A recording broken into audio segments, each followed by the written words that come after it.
I will try to speak in a bilingual manner so that I am understood by all of you. The topic of today's lecture is that can human life be extended? Can you extend human life? And whether this is a reality or a myth. आप लोगों में से कौन ये नहीं चाहता है कि वो ज्यादा दिन तक जिंदा रहे? मेरे ख्याल से आप लोगों में से ऐसा कोई नहीं है जो ये चाहता हो कि वो जल्दी मर जाए। तो जब से इंसान ने होश संभाला है, यानी कि जब से इंसान सोचने लगा, ये इसका वाला हम बना लिए, हम इंसान बन गए, हम ह्यूमन बन गए। जानवर ये चीज नहीं कभी सोचते हैं पहले हो सकता। जैसे आपको सोचने के लिए कभी से क्वेश्चन दे देते हैं। अभी कुछ दिन पहले मैंने न्यूज़पेपर्स में एक आर्टिकल लिखा था कि ये माना जाता है, मान लीजिए कि इंसान की लाइफ स्पैन 80 साल है, हम मान के चलते हैं। अब कोई ज्यादा भी जी जाए, कोई कम जी जाए, एक एवरेज को मानते हैं कि 80 साल किसी की उम्र है। अगर आज भगवान कह दें कि अब से इंसान की उम्र 160 साल होगी, जो काम आप 80 साल में करते थे, अब 160 साल आपको मिलेगा, तो क्या ये वरदान अच्छा होगा? कि आपको ये सोचने, थोड़ी देर सोचते रहिए कि अगर आज पता ही चल जाए आप लोगों को कि आप 80 साल की उम्र तक नहीं, आप 160 साल की उम्र तक जीने वाले हैं, तो क्या होगा आपकी जिंदगी में? यहाँ से हम शुरू करते हैं।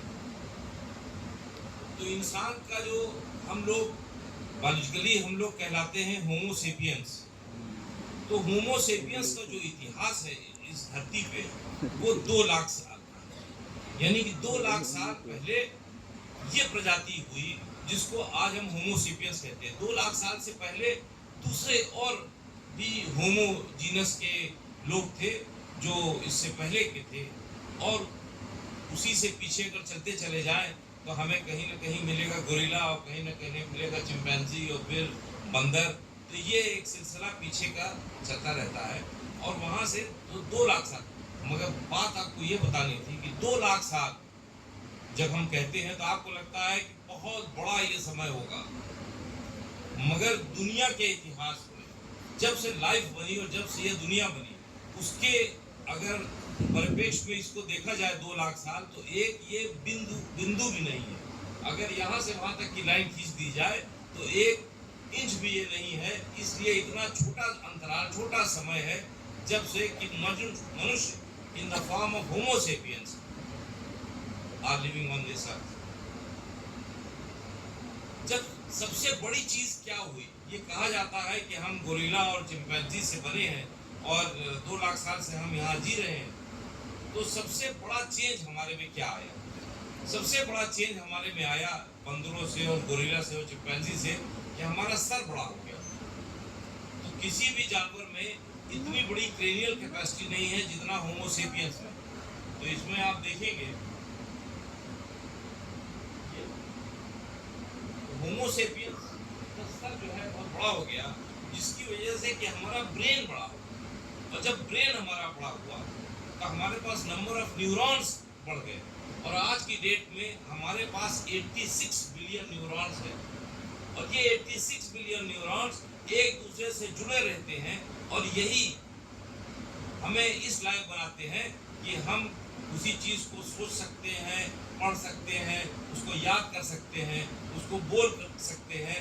हम आपसे बोल रहे हैं मगर हमारे दिमाग में हो सकता है कुछ और चीजें भी चल रही हूँ। ये 86 बिलियन न्यूरॉन्स का कमाल है। तो जब ये सर बड़ा होने लगा तो ह्यूमन में सबसे बड़ी चीज जो आई, जो सबसे बड़ा डिफरेंस आया, क्योंकि हमारे में और चिंपैंजी के जीनोम में बहुत कम फर्क, लेस देन 1% का फर्क है, और 1% में यही सब चीजें आती हैं।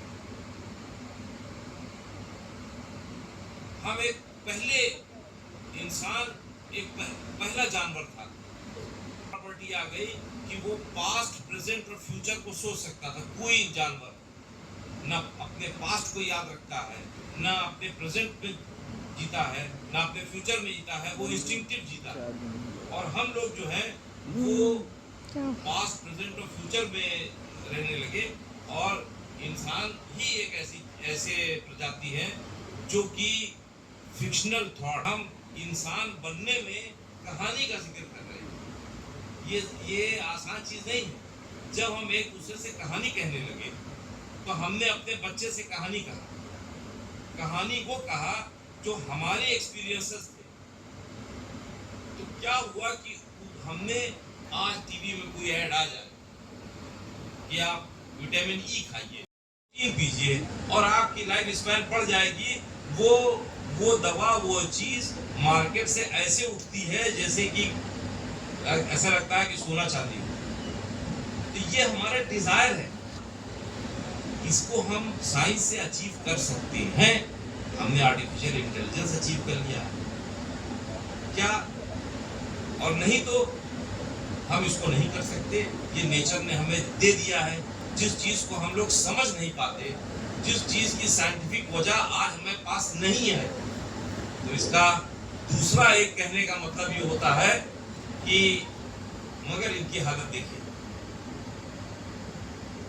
तो इससे एक सवाल उठता है साइंस में कि आखिरकार सब लोग, हम लोग पैदा होते हैं, एक लंबा समय हमें माँ बाप देखभाल करते हैं, न हम खा पाते, न पी पाते, न चल सकते, न तैर सकते, और हमें ग्रो कराया जाता है। एक वो अवस्था आती है जब हम स्कूल जाते हैं, पढ़ते हैं, उस वक्त तक हम कोई कंट्रीब्यूट नहीं कर रहे हैं सोसाइटी में। एक लंबा समय जिसमें आप लोग हैं, एक लंबा समय इसमें गुजारते हैं कि आप कॉलेज जाते हैं, यूनिवर्सिटी जाते हैं, रिसर्च करते हैं, यहाँ तक एक टाइम पे आके आप नौकरी पाते हैं। मगर वो भी आता था तो कभी कि कल टेस्ट है और हम देर तक पढ़ लें। आपका दिल चाहता था कि बाहर लड़के क्रिकेट खेल रहे हैं, हम वहां चलके खेल रहे। यानी कि हम अपने पूरी दिनचर्या क्या, जो लाइफ स्पैन है, उसमें हर बार वो काम करते रहते हैं जो हमारा दिल नहीं चाहता, हम मजबूरी में कर रहे हैं। करते करते हमारी मिडिल एज आ जाती है। तो मिडिल एज में जो है वो एक दिन ऐसा भी आता है कि जब हम डॉक्टर के यहाँ जाते हैं तो डॉक्टर कहता है कि सर आपको तो हाइपरटेंशन, और फिर आपको डायबिटीज है, और फिर आपको हार्ट डिजीज है। और एक दिन एक साइकिल में हर आदमी चल रहा है, पैदा होता है, बड़ा होता है, मिडिल एज आता है, मर जाता है, पैदा होता है, बड़ा होता है, मिडिल एज, मर जाता है। ऐसा क्यों हो रहा था? सोक्रेटिस ने ये कहा था, इस रिलीजन ने ये कहा, उस रिलीजन ने कहा कि आपको ये करना है। मगर एक्सप्लेनेशन आज तक पर्पस ऑफ लाइफ का किसी ने नहीं दिया। डार्विन ने कहा कि पर्पस ऑफ लाइफ असल में रिप्रोडक्शन है।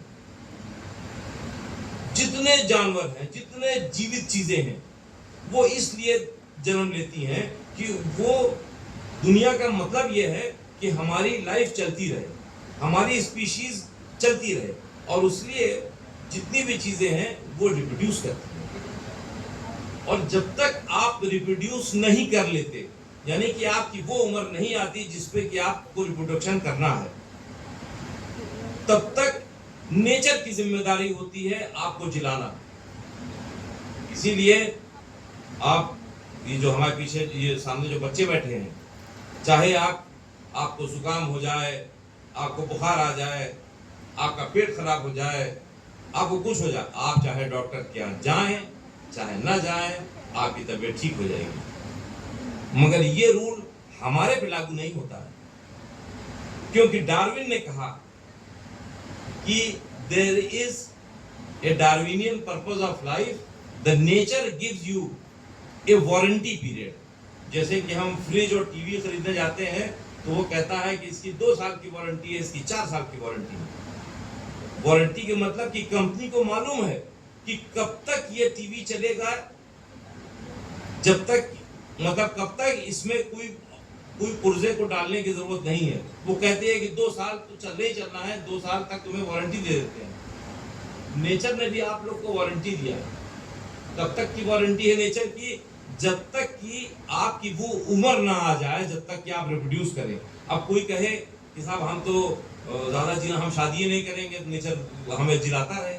हाँ कि तुमने तो रिप्रोडक्शन किया नहीं, your purpose of life is not fulfilled. No, nature ये कहता है कि we will give you that amount of time in which you can reproduce, जो कि ह्यूमंस के लिए अप्रोक्सीमेटली 20 से 30-35 साल है। तो हम लोग उतना जीते हैं, डार्विनियन पर्पस ऑफ लाइफ है, वारंटी है, और हम जो है उसके बाद जब हम उस अवस्था से ज्यादा जीने लगते हैं तो अब इस धरती को, इस नेचर को हमारी कोई जरूरत नहीं, और हम उस पाथ पे चले जाते हैं, उस रास्ते पे चले जाते हैं जिसको कहा जाता है एजिंग। इसलिए हमारी एजिंग होती है, इसलिए हमें मरना जरूरी है कि अब हमने जो हमें काम करना था वो हमने काम अपना पूरा कर दिया, अब हमें इस धरती पे कोई जरूरत हमारी नहीं।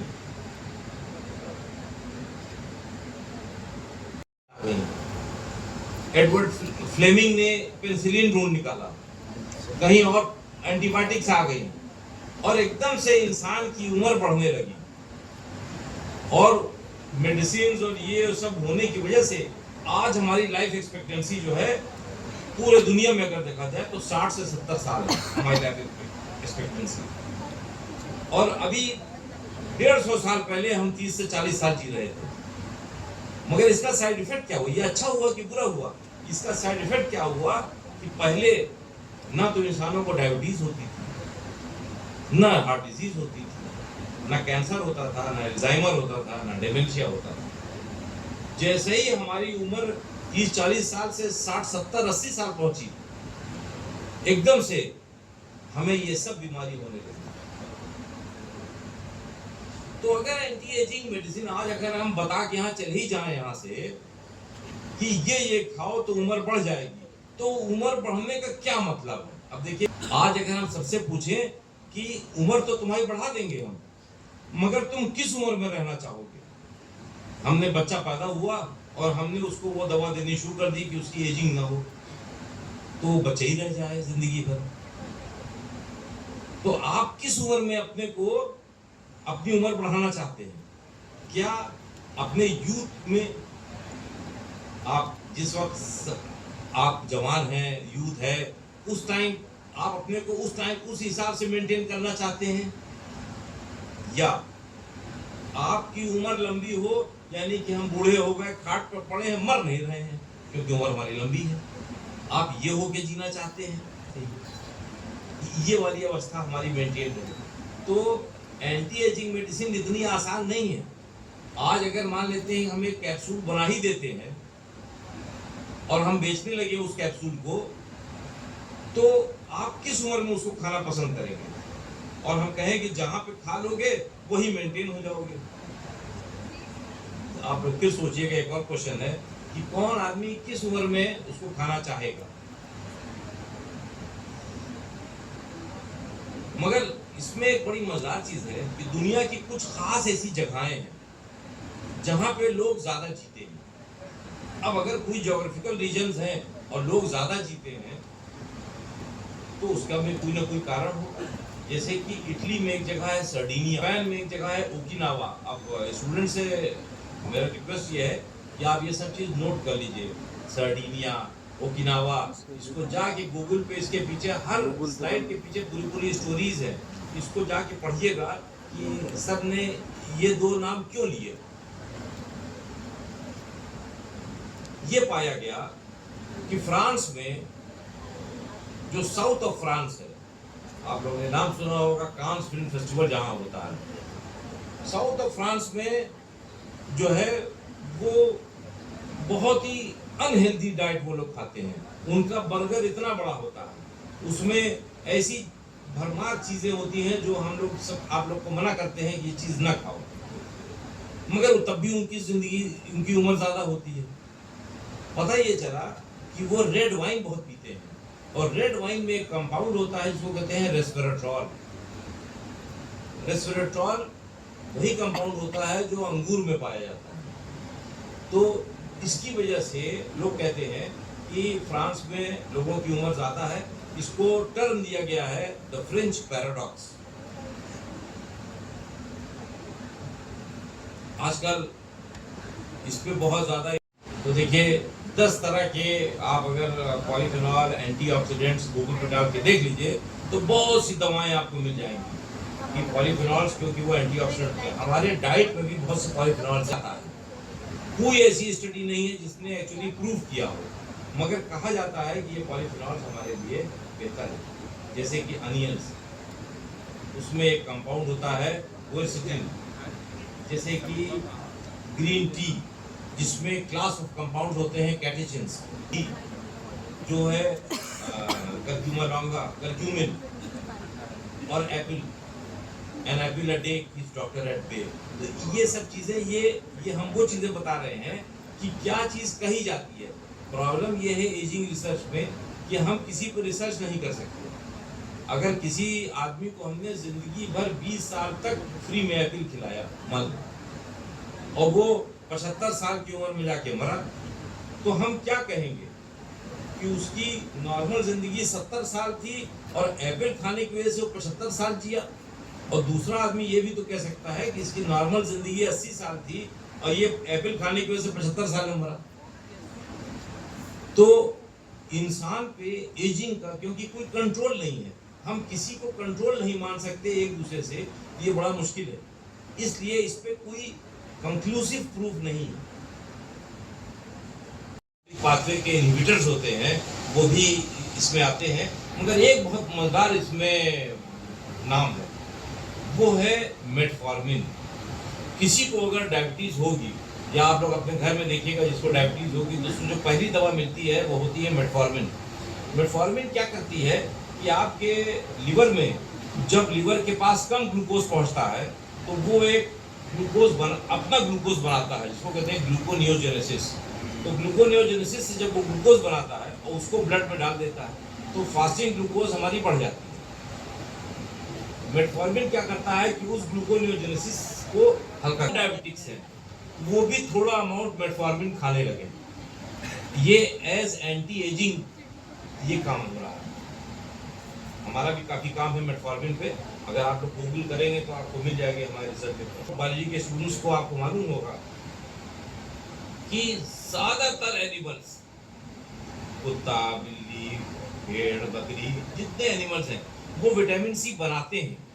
तो उनके लिए ये विटामिन नहीं है, सिर्फ चिंपैंजी, कुछ चिड़िया हैं, कुछ और इंसान विटामिन सी नहीं बना सकता। एस्कॉर्बिक एसिड वो जब नहीं बना पाता है तो उसका जो है उसके लिए ये एस्कॉर्बिक एसिड विटामिन हो गया है, विटामिन सी। तो विटामिन सी भी बहुत इंपॉर्टेंट है।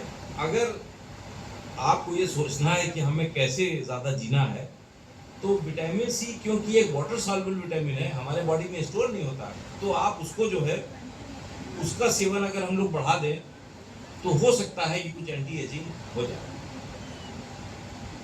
अब आप एक क्वेश्चन ये सोचिए कि इंसान में अगर इंसान को इसके अंदर हमारे जाए तो आपको पता चलेगा कि इंसान कुछ नहीं है, कुछ ऑर्गन्स हैं जो एक शरीर के अंदर हैं हमारे पास। वैसे आजकल ये डिस्टिंक्शन मिट गया है, आदमी को गधे से सब पहचानना मुश्किल हो रहा है, मगर तब भी हमारे में और गधे में क्या फर्क है फिजियोलॉजिकली? हम लोग सेम है। तो अच्छा, खाता भी वो वही है, कुत्ता बिल्ली जो है वो खाता भी तो वही कार्बोहाइड्रेट, वही प्रोटीन, वही लिपिड, और हम भी वही खाते हैं, हमारा आकार अलग हो जाता है खाने का। तो अगर खाना पीना एक है, शरीर की बनावट एक है, तो ऐसा क्यों ये कुत्ता 15 साल जीता है और एक इंसान ऐसा क्यों? तो इस पे ऐसा नहीं है, बहुत से लोगों ने सोचा और इस पे एक थ्योरी निकल के आई कि जितना बड़ा जानवर उतनी ज्यादा उसकी लाइफ स्पैन। तो जितने बड़े जानवर हैं, देखिए छोटे मोटे जो कॉकरोचेज और इस तरह के जो इंसेक्ट्स होते हैं वो आज जन्म लिए कल मर गए, उनकी कम लाइफ स्पैन होती है। जो बड़े जानवर हैं वो ज्यादा लाइफ स्पैन होते हैं। तो ये थ्योरी निकल के आई और ज्यादातर इंसान, ज्यादातर जानवर जब इस थ्योरी में डाले गए तो ये थ्योरी, इस जानवर अपने लाइन पे हैं और उनकी कितनी उम्र है वो लिखी हुई है बाएं हाथ पे, 0, 20, 40, 50। ज्यादातर जानवर देखिए ऐसे हैं, ऐसे जीते हैं। इसमें एक नई चीज देखने को मिलती है। जब इंसान को इसमें डाला जाता है तो इंसान की उम्र देखिए वो है